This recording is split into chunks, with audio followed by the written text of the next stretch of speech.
Hello, my name is Matt Skinner, and I serve as the Scholar for Adult Education at Westminster Presbyterian Church in downtown Minneapolis. This is another installment in our series during summer 2020 called Big Questions for a Changing Church. Both the COVID-19 pandemic and a renewed imperative to confront and dismantle systemic racism are changing the ways in which congregations are perceiving God and the church as a whole and what our work in the world is. And so each week we are visiting with a different theological thinker to share their perspectives on ways in which congregations can be changing creatively, thinking differently, nourishing themselves spiritually, and also accompanying their neighbors more generously. Today, I am really pleased to have with us the Reverend Dr. Paul Capetz.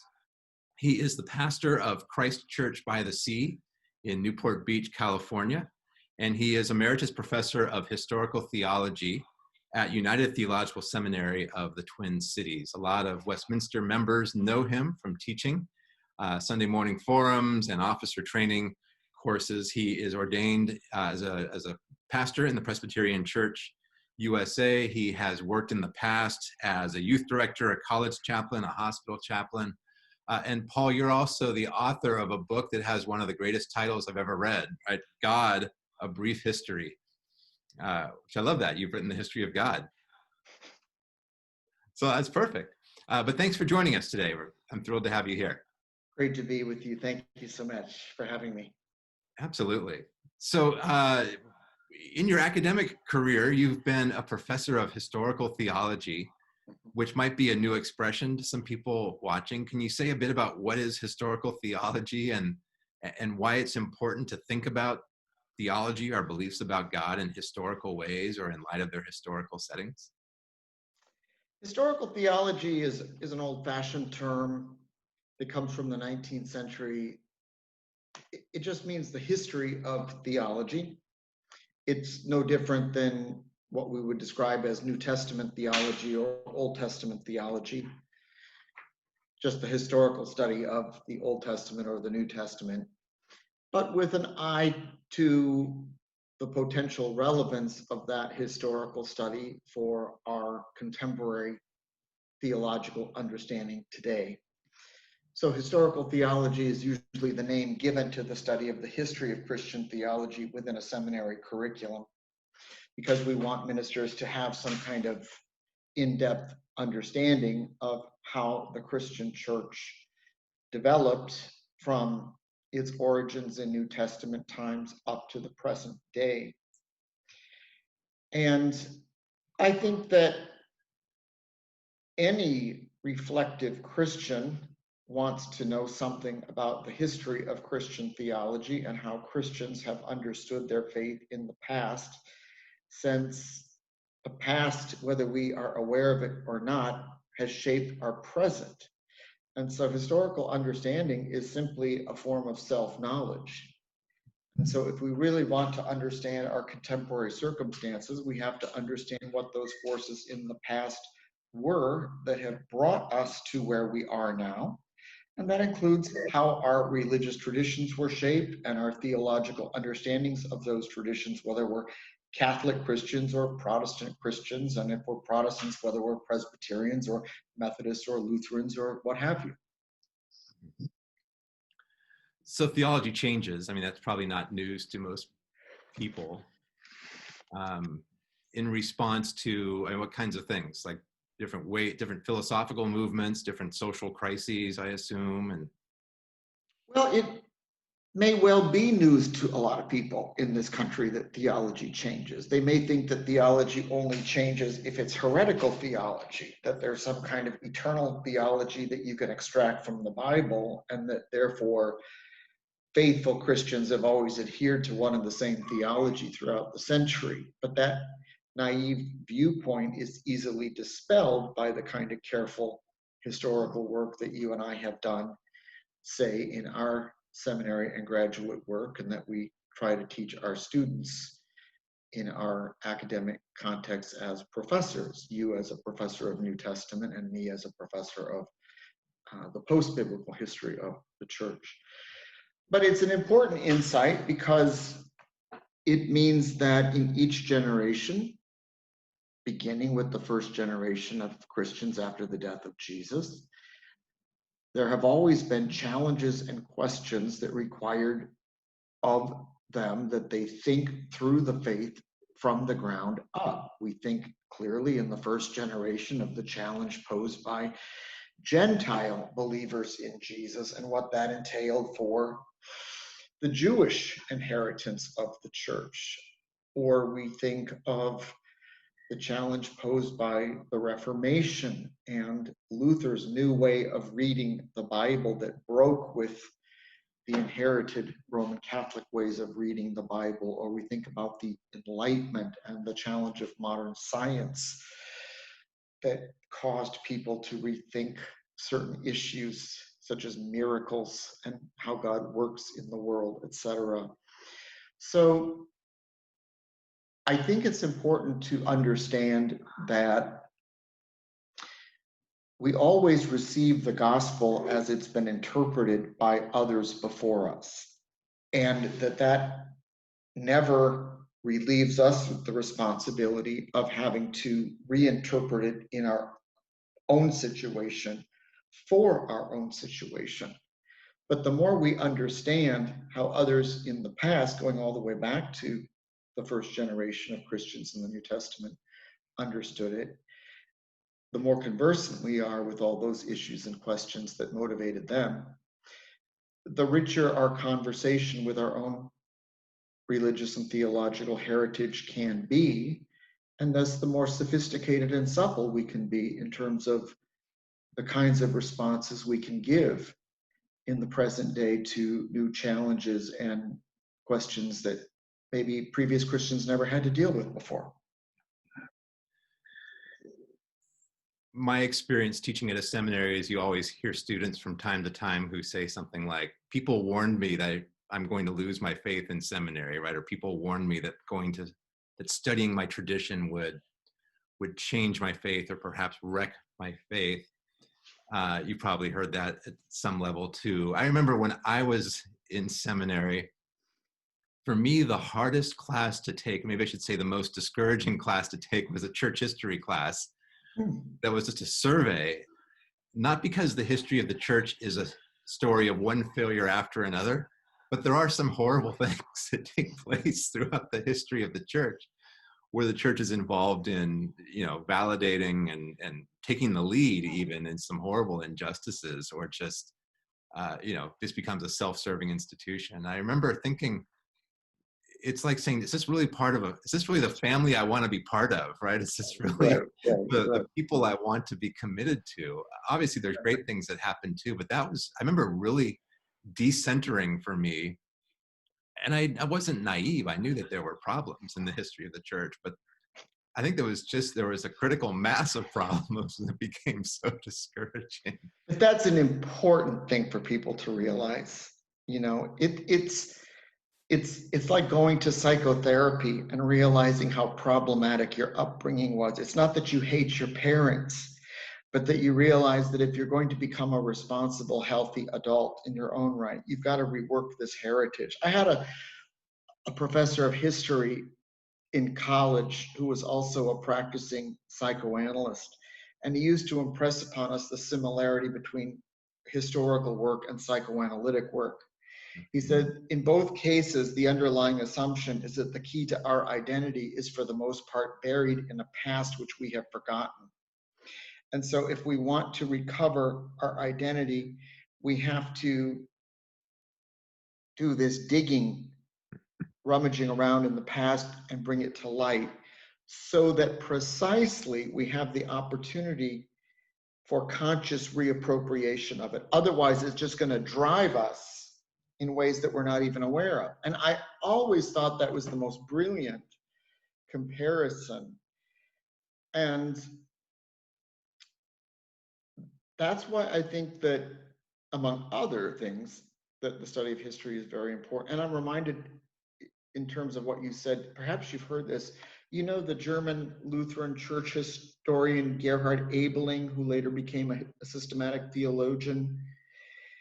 Ebeling has a very famous line about the theological significance of church history that also impressed me. He said that church history is the history of the church's interpretation of Scripture, the Bible. And while I think that's true and a very insightful way to approach it, I would add to that, yes, but church history is also the history of Christian sin. So put those two things together, and I think you have a, it's the history of how Christians have understood the Bible or the gospel that they've gotten from the Bible. But it can also be an eye-opening experience of the failures and the sins of the Christian church. And it's only by confronting those that we have the opportunity for repentance and conversion and transformation. Yeah, so it's this interesting part of our history is that cycle, right, of repentance, renewal. Absolutely, right. Absolutely. That's why I say it's historical study is about self-knowledge. Right. Now, it's a fine insight. I really appreciate that. And I see that coming out now in so many ways in the culture, right? All these conversations we're having about statues and memorials and naming and renaming, and how is history remembered? How is history sanitized for the sake of retelling it to a generation? And what's the value then of confronting the past, right? Some people don't want their heroes to get dirtied in any way at all, and others are eager to do that. But then I think the more interesting question is whose statue deserves a place in the town square, but rather how does that affect the way we've always seen ourselves, right? Or who we've been then happy to ignore or willing to ignore for the sake of this agreed upon story that might not be true or might not be accurate, right? So what is that? So what's that look like then for the here and now, where on the one hand, churches are dealing with a pandemic, and there've been plagues in the past, and churches sometimes have done heroic things there.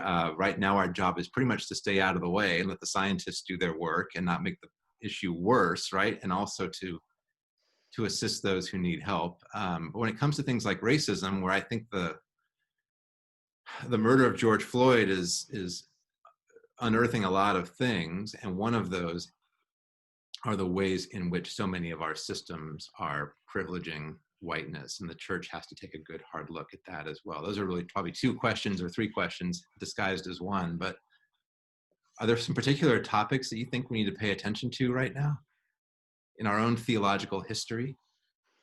Well, I'm sure you recall the famous statement of Karl Barth when he said that we have to preach holding the Bible in one hand and the newspaper in the other. So I'm very conscious of the fact that when I preach each week, I'm engaged in two distinct acts of interpretation. One is an act of interpretation of whatever biblical text I'm focused on, and the other is the act of interpreting our contemporary circumstance, whatever the focus may be at a given moment. And both of those acts of interpretation are subject to controversy. I mean, people can disagree with my interpretation of the Bible or my interpretation of the contemporary circumstance, and they do take issue. So I'm aware of the fact that we who are ministers and have been authorized by our churches to stand in the pulpit and dare to proclaim a word of God that is both faithful to the biblical heritage and relevant to our contemporary circumstance, do so at great risk, because we can falsify either the truth of the Bible or the truth of our contemporary circumstance. So having said that, let me say also that ever since the pandemic hit us in mid-March, which was as much a curveball for me and my church as for everyone else in the ministry, I have been very attentive, or tried to be very attentive to my choice of topics in preaching. I'm not following the lectionary. I'm selecting week by week the topics that I think my congregation needs to hear on the basis of my discernment of what I'm hearing from people. I've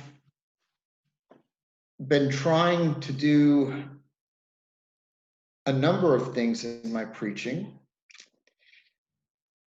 I've been trying to reassure people that that was where I started out in my preaching. We're going to get through this, because I think there was a lot of fear and panic. And so, as I recall my early sermons during this time of the pandemic, many of them were focused on reassurance and trying to assuage fear and anxiety. And then once we went into the season of, and let me just say, since it was the Easter season that we were entering into, the Easter message fit in very nicely with that, in terms of God conquering evil and death, and the cross and the resurrection being symbolic of God's eternal victory of those realities with which we continue to suffer. That happened to coincide very nicely with what I needed to be saying at the time. And then when we moved into Pentecost, it gave me an opportunity to help us focus on what does it mean to be church under these circumstances. And so I remember talking about the fact that a church is not a building. A church is a community, a particular kind of community called by God from all peoples, all nations, all races, every walk of life, et cetera, et cetera. And drawing on themes in Acts and the Pauline epistles, exhorting people to reach out to one another. I remember, I think it's in 1 Thessalonians, where Paul says, I know you're a very loving congregation. I just want to encourage you to continue to be a very loving congregation, right? Because we were building up a new network of relating to one another in absentia from our physical presence. And then once we got that into place, and then the murder of George Floyd happened and the protests broke out, we were in a different phase. And then it was also coming to light that the pandemic had exposed certain perennial inequalities in American life, or brought them to light in a new way, the discrepancies between which groups of the population were more affected than others, et cetera. And so my preaching turned into a more prophetic direction. And I started preaching about racism and poverty, the need for conversion, based on a text from Romans about dying and rising with Christ. I talked about my experience of being a member of Kwanzaa Presbyterian Church in Minneapolis, the all-Black church, and how I got involved in it when I heard James Cone, the Black theologian, ask, why don't white theologians ever make racism their issue? And so that's when I decided to start teaching seminars in Black theology at United Seminary, and Alika Galloway and I began to collaborate, and we held those seminars at her church and her Black neighborhood in Minneapolis to get the predominantly white students at United Seminary out of their comfort zone in the Minneapolis suburb.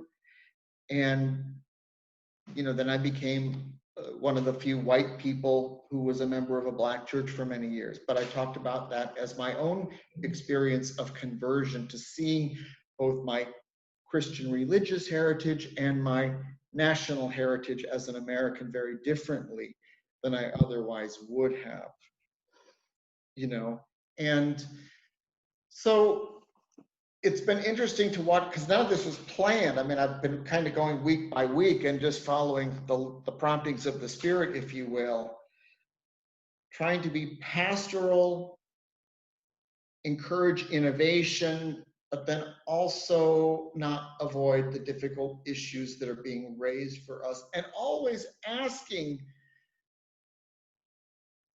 what new thing does God have to offer us? In other words, even as I've been preaching about poverty and racism and other challenges, always offering the possibility of some better future for us if we are willing to embrace that and come to terms with the challenges we now face as Christians, as Americans. You see what I mean? I'm not there to throw stones at people. I'm there to say that God may be offering us redemptive possibilities for our church and our nation if we're willing to step up to the plate and embrace them. So that's what I've been involved in, and so I've been looking to the Bible for those places where I could find an appropriate message to address our circumstances, and trying to listen to my congregation as they've been responding to not only their own personal crises within the pandemic, but also to what's going on nationally. So that's kind of where I've been. You used an interesting phrase there where you said these might be God offering us redemptive opportunities in the midst of this. And of course, you're not saying that this is all designed by God to. No, I'm not saying God pre-planned it all, but that God, there's always a redemptive possibility present in every challenge, if we can discern it and are willing to embrace it. Right, which I think is really profound. I mean, I hear conversations sometimes about this being a strategic crossroads for congregations, and as if it's just a strategy moment for us to think through and to figure out how to deliver ministry by new means. Or I hear language of the church being about to fall into temptations of unhelpful ways of diluting the gospel or whatever. But you're using this language of, in the moment of crisis, look for an opportunity, right, to find God saying, this might be a way to correct some of the wrongs. This might be a way to find a new way forward in which we discover God's presence for our own redemption in some new, fresh ways. Well, it's yes, with the emphasis on the positive possibilities. So I mean, think about trying to entice an alcoholic to give up his or her addiction to alcohol. It's not just a matter of amending your ways and giving up your addiction. It's about the possibility, the promise of a much richer life after the bottle.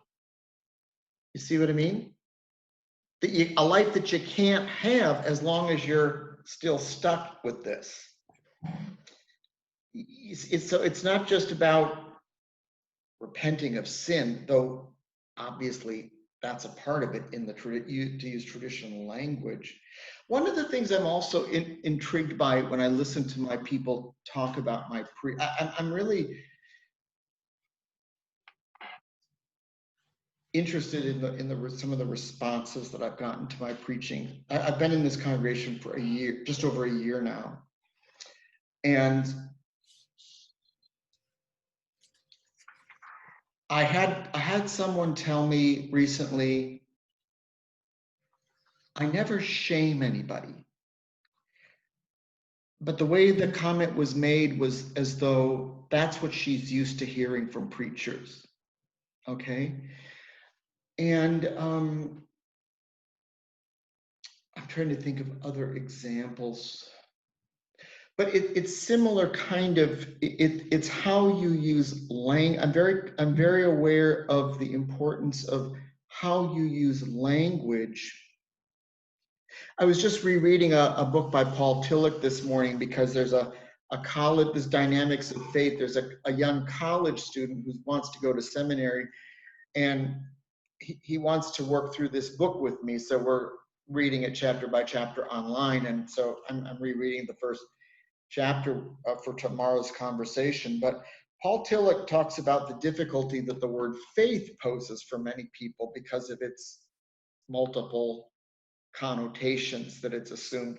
And Tillich, on the very first page of this, talks about the way in which many traditional religious words need healing before the words themselves can bring about healing in the lives of others. And I think that's what I've been trying to be very conscious of in my preaching. And I think that's what some of these comments are picking up on. Do you understand my point? I do. I wonder if things like reconciliation or community are some of those words as well that need some kind of healing. I mean, faith is a very churchy word, but even some of these other terms about, you know, neighbors and community and all these things that have to do with mutual trust that in some ways are different today. I think a lot of, I mean, and the other thing is you never know how people are going to respond. You know, there's such a thing as reader response criticism. Mm-hmm. And its basic insight is true, is that you get people who hear so many different things in what you say. So for instance, when I was talking about redemptive possibilities in a recent sermon, I used Paul's verse from I think it's Romans 8:28 or something. God is always working in all things for good with those who love God or something. That's the gist of it. But then I heard from a member in the congregation who said she never liked that verse because of various connotations it had for her. But it would never, the things that she heard in the verse would never have occurred to me. But I mean, once she told me that, I thought, wow, I got to read, you know. So I mean, it's this kind of thing, you know, it's like a back and forth, you know, trying to like really listen. Who are these people? Because, you know, I mean, I've only known them for 1 year, you know, and so, I mean, I take the task of preaching with utter seriousness. I don't know that I'm a particularly good preacher, but I take it with utter seriousness, and I certainly put my heart and soul into the preparation of the sermon each week. I think we're, I think we're in as a nation, I think we're in a real crisis point. I mean, not that that's not our original insight, obviously, but I think, you know, getting back to this, and this is just me speaking personally, you know, I find it shocking that in 2020, we're still dealing with racism to the extent that we are in this nation. I mean, I remember being, you know, a kid in the 1960s and learning in church about the civil rights movement and being so hopeful for the United States and thinking, okay, we're really coming to terms with our past and, you know, moving on to a new future. And now here we are, as though, you know, and I told people here in California how stunned I was to you know, to see the murder of George Floyd on the nightly news. That was just blocks within where I lived. I could have walked to Chicago and what was it, 42nd Street or something like that. 38th or something like that. I want to say I mean, 34. it's around there, you know. It was within walking distance of where I lived, you know, and to see this was the national center of protest for 2 or 3 weeks on the evening news. It was just shocking to me, and you know, cosmopolitan, multicultural Minneapolis. I think it's still a shock to a lot of us who are here. Well, at the same time, it's kind of no surprise. There are so many aspects of it that look so familiar. So, do you think that our Christian faith in some ways bears a responsibility for that inability to see? You talked about being really hopeful, and now your thought that in 2020, how are we still here? Are there aspects of our Christian faith that somehow make us numb to that, to the sufferings of others nearby, or to the depth of evil in our systems, or do we have it better than others? Yeah. I understand the question. I'm not. I may be wrong, but well, first of all, let me say there are so many different kinds of interpretations of Christian faith that we need to qualify which ones we're talking about. I have cousins who are extremely fundamentalist, who, you know, grew up in churches that probably explicitly, at least implicitly, supported racism and segregation. Okay, you could grow up in those churches and spend your life in those churches, and you would never learn that racism was a sin that offended God, or that there was some kind of moral obligation on the part of Jesus' disciples to do something about it. Okay, I, on the other hand, grew up in a church, you know, that I learned about the civil rights movement in Sunday school, right? I learned that it was God's work in the world and that we were supposed to be a part of it, even though we were white. So, I mean, Christianity is not a single thing. That's one of the things that the historical study of Christianity teaches us, okay? Having said that,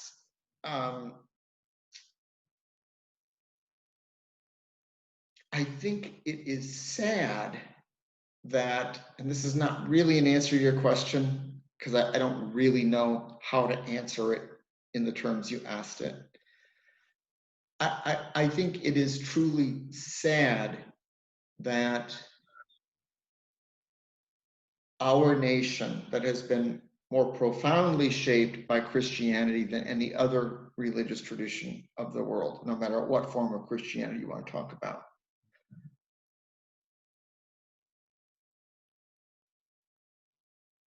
has been so susceptible to the sins of slavery,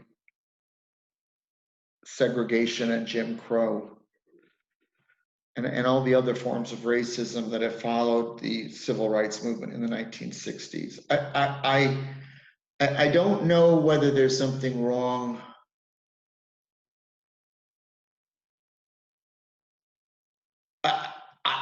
in my own mainline Protestant tradition. I don't see anything explicitly wrong with the theology that we've inherited.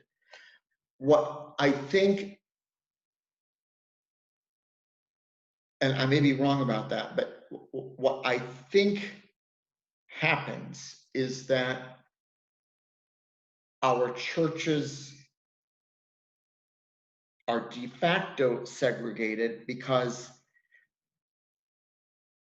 we white people live in neighborhoods by ourselves, and our kids go to schools without serious contact with non-white kids. And we just grow up in a world in which we are not experiencing day in and day out the plight of those who aren't like us. And it leaves us vulnerable to believe what politicians want us to believe because they want to manipulate us.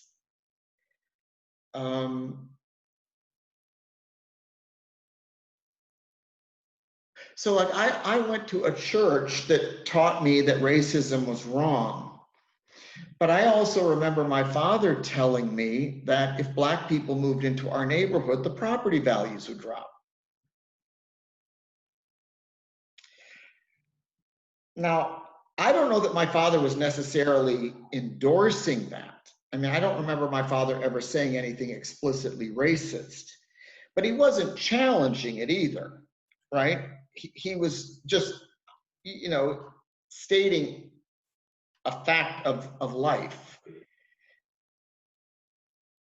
But these kind of things weren't challenged. And I think if you had challenged them in the town I grew up in, you would have been pushing too far.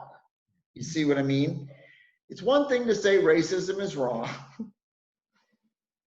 but God forbid you should challenge the value of our property and move Black people into our neighborhoods.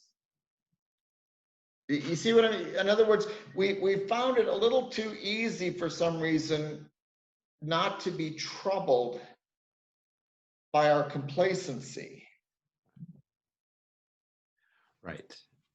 And so I wonder if one of the solutions to that is probably to talk more, but also to do some things and to push and to have some of those more uncomfortable conversations.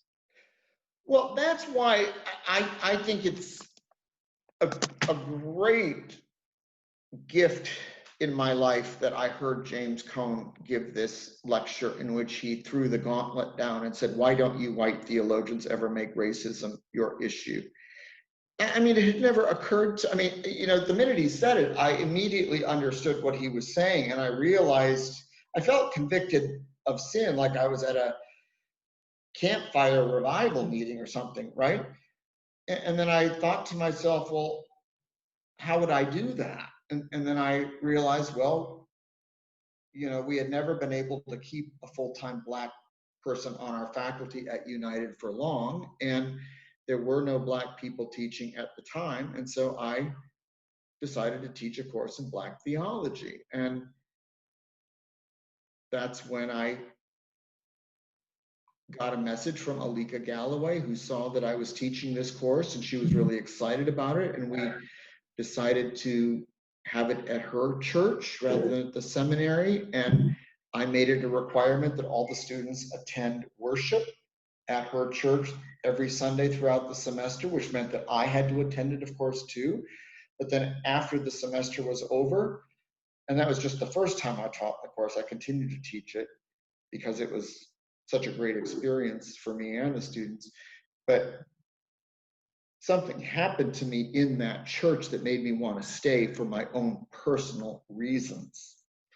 And that's what my first sermon about racism dealt with, in the form of a sort of confessional narrative about how did I get involved in this, right? How did I mean, I responded to the challenge of a fellow Christian theologian who was Black by doing what was within my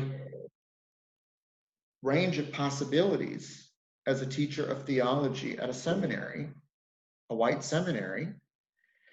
And that one thing led to another, and one door, you know, walked through one door and then another one opened, and you know, and until eventually, I mean, I was there, you know, 5 years or however long I was there. And I mean, I wouldn't give anything for that experience. I mean, that experience is so priceless for me, because now I feel as a white person, as I tried to tell my congregation, that actually made me very, very hopeful for America, because it showed me that this is not an insurmountable problem. All white people have to do is step up to the plate. I mean, Black people would be glad to welcome us into their churches, their homes, their community centers, if we're really serious about, and we don't have to, walk in there with our tail between our, legs and hang our head in shame. Just walk in there like a human being and treat them like a human being. I mean, it's really simple, you know. And I found James Cone's work extremely stimulating intellectually. And then I wrote him a letter, by the way, and shared with him this whole history and got a beautiful response from him. And then he told me, by the way, you mentioned that little book I wrote on God. He said, by the way, I've made that a required text in my Intro to Theology course at Union Seminary in New York. Very good. Yeah, isn't that nice? Yeah, that's a great connection to him. Yeah. I never got to meet him personally. Just that one time I heard him lecture. Yeah. Oh, he was a giant for sure. Mm-hmm. What you said reminds me, in a previous interview in this series, one of the guests said to beware of always being enticed by the national problems, the major offenses that we read about in the news, that has to be the threshold of either our outrage or the trigger point of when we decide to get involved. And the advice was instead, look locally, look at the things taking place locally and think, where can I get involved? And so if you think it's my job to fix everything, you're going to constantly be paralyzed or always just looking for these big things. But if you imagine, Hey, most of us aren't going to be a senator or the president of the United States. I mean, but as a minister, as a seminary professor, as a school teacher, or whatever it is you do in life, you got plenty of lives right around you that need, right. I mean, there's so many opportunities. So I wonder if you could almost paraphrase what Cone said, instead of how come white theologians aren't doing this, but rather, why aren't white congregations doing what they can where they are to, take these little, what feel like bold steps, but in the grand scheme of things are just little, simple, faithful steps, but it can be transformative, like how you talked about it. This is an interesting question. I have an all-white congregation right now. There was in the past some Black people in the church, I've been told, but we don't have any Black people right now. And plus, we're in the midst of this pandemic, so it's not clear what it would mean to do anything. One of my colleagues has suggested doing anti-racism courses, and I participated in some of the courses that she did online at her church in Oregon. I mean, I'm open to anything. I don't yet know what the appropriate answer to that question is. I think in my particular case, I've got a mixed range of responses to what's going on nationally. We're not all in the same place in my congregation. There are some people in our congregation who are deeply afraid of the protests and feel that the protests are fundamentally threatening the safety of our society. And so we're not all on the same wavelength here. And those people are also people who do not believe that there is systemic racism in our country. There is only sporadic racism on the part of a few bad apples. So, I mean, that's why I say we don't always agree on the interpretation of the contemporary circumstances. You see what I mean? Right. Got one more question for you, and then I can let you go. Are there ways in which you think the church is facing some new theological challenges right now, in the sense that, is it harder to believe in a God of love these days? Is it scarier to think about death and mortality these days? Anything like that? You mean because of the pandemic or what? Well, both, but I think mostly the pandemic. I mean, it's obviously changing the way in which we meet, it's changing the ways in which we worship. Is it exposing things about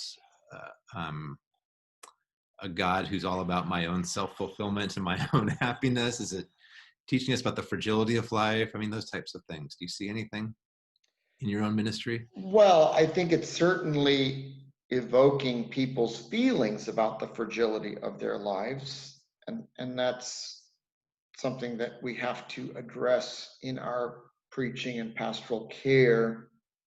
I don't know that the pandemic is fundamentally changing any basic circumstance as much as it's accentuating a circumstance that's already there. And that circumstance I would describe as this. I see our situation as being, and by that I mean like churches like Westminster or my church in Newport Beach, as caught between two extremes in American culture.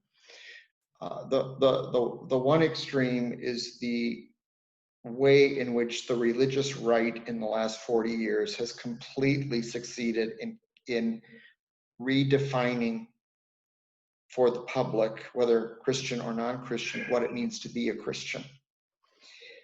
So that, you talked earlier about the problem of religious language, using that language. It's almost impossible to use that traditional religious language without being misconstrued as someone on the religious right. And I find that an enormous challenge as a Christian minister, how to put theological integrity back into that traditional language and not be misunderstood as saying things that I have no desire to say whatsoever. We're talking about mega churches, I've got so many mega churches in Orange County that have 5,000 people every Sunday morning, and I don't even have 100 people. And I have no doubt that I'm preaching sermons that are so far superior. I'm not boasting, but I just know in terms of, the history of Christian theology, the difference between gold and dross, we're fighting almost a losing battle in terms of being Christian in this culture. The alternative is, on the other extreme, is all the people who have rejected the religious right, and with it, everything associated with Christianity. And trying to get a hearing from them. Those are the people I'd like to get into my church. But how do you do that either? And these are the people who may think they don't believe in God anymore. But what kind of God have they rejected, right? Right. So, we're in a terrible situation, and we're in the middle of two extremes, one on the right and one on the left. And they, mutually define one another. And this is not about being middle of the road, wishy-washy. It's like in a Hegelian dialectic, wanting to transcend, the antitheses. And a right-wing Christianity is the thesis. A left-wing atheistic secularism is the antithesis, and then wanting to find an Aufhebung that is the, alternative. Yeah, genuinely new way. That's an almost impossible position in contemporary America. So I frankly don't have a lot of hope for the future of our kind of Christianity in this culture.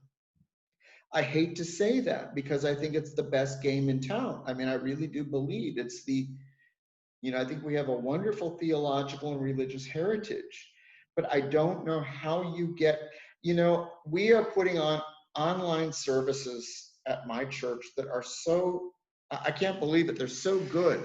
I've said to my team, I wish they could be a TV show. I wish we have so many religious television shows in this area on Sunday morning, and they're all theologically terrible, if you don't mind me using the expression.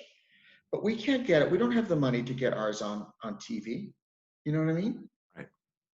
But if you really want, how many of those preachers have ever studied not only the New Testament and Old Testament in Greek and Hebrew, but Athanasius and Augustine and Anselm and Aquinas and Luther and Calvin and Edwards and Schleiermacher and Ritschl and Barth and Bultmann and Tillich and, you know, on and on and on and on. You know what I mean? Right, right. How many, you know, that's the real McCoy, you know? But you can't get a hearing for that in America. And I worry that's just getting more and more the case right now as well, right? Where That's what I mean. That's what I mean. The response to the pandemic is sometimes anti-science. The response to the pandemic is sometimes more of a sense of an individualistic fulfillment as opposed to serving the neighbor. I think I probably share a little of your discouragement about that, but I agree in terms of being the best game in town.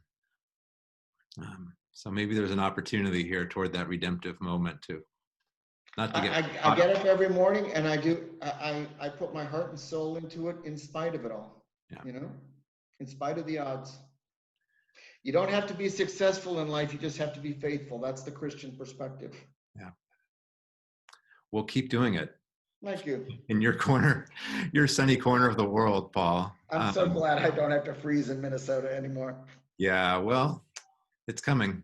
It's coming again. You're always welcome to visit me. I have 2 guest rooms. You're always free to come and stay with me. You just told the whole congregation that. They are welcome to. Look, I love Westminster Church. I did so many years of adult ed there. Anyone can come and visit me anytime. Good. Well, we are grateful for the ministry. And they are all welcome to check out our worship services, Christ Church by the Sea in Newport Beach, anytime you want. They're you know, hear me preach every Sunday. I want to hear one of these sermons that you said is so fantastic. I will send me your I got your email. I'll send you one. Okay. Good. I would love to do that. I'll send you my sermon, the one I preached about Kwanzaa Church. Good. I will listen to it. All right. Good. All right. We'll just now Tim's got some competition this Sunday apparently. Tim, I could put him in the dust. God love Tim. I love Tim. You know. Yeah. All right. Good. Well, thanks so much, Paul, for spending time. Great to be with all of you. Take good care. If you ever want to do it again, let me know. All right, we'll do.